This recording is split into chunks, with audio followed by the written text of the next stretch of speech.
Hello friends, आज हम poem करेंगे dust of snow. Dust of snow के पोएट का नाम है रॉबर्ट फ्रॉस्ट। रॉबर्ट फ्रॉस्ट एक रियलिस्टिक पोएट है। उन्होंने जीवन की अपनी लाइफ की रियलिटीज़ को इस अपनी पोएम्स में एक्सप्रेस किया है।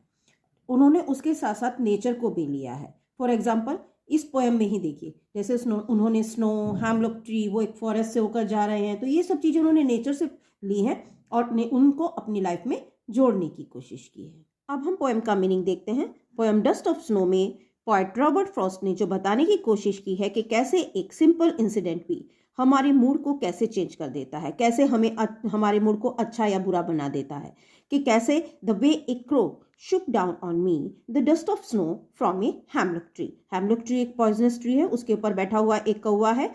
पोएट जंगल से होकर जा रहे हैं और हैमलॉक ट्री के ऊपर बैठे हुए कौवे ने बर्फ का थोड़ा सा चूरा उनके ऊपर डाल दिया, जिससे क्या हुआ कि उनका मूड बदल गया।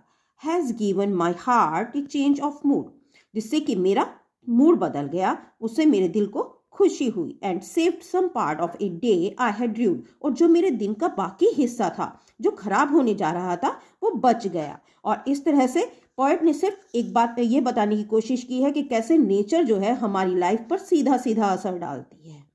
अब हम इस पोएम की राइमिंग स्कीम देखेंगे। राइमिंग स्कीम में जो वर्ड जिनके एक से बोलने वाले वर्ड होते हैं, जिनका प्रोनाउंसिएशन सेम होता है, उन वर्ड्स को हम देखते हैं। जैसे क्रो स्नो, मी ट्री। हमने क्रो को ए दिया, मी को बी दिया, लेकिन फिर स्नो क्रो के अकॉर्डिंग हुआ तो ये फिर ए हो गया और ट्री बी हो गया। तो इसकी राइमिंग स्कीम बैठती है ए बी।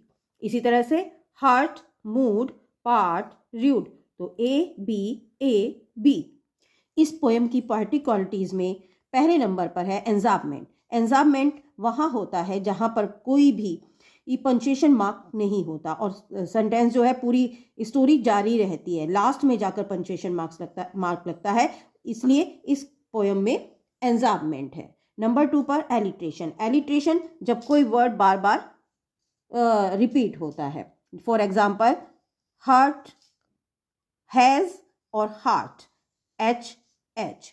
इसी तरह से सेव्ड और सम, एस। यहाँ पर एलिट्रेशन है। नेक्स्ट है एसोनेंस। एसोनेंस में वाउल रिपीट होता है, तो एग्जाम्पल देखेंगे, शुक, डबल ओ, ए की लाइन में ओ इतनी बार रिपीट हुआ है, इसलिए यहाँ पर एसोनेंस है। नेक्स्ट है कॉन्सोनेंस। कॉन्सोनेंस जब कोई कॉन्सोनेंट रिपीट होता है, फॉर एग्जाम्पल डे, डी, तो यहाँ पर कॉन्सोनेंस पोएटिक डिवाइस है। Thank you.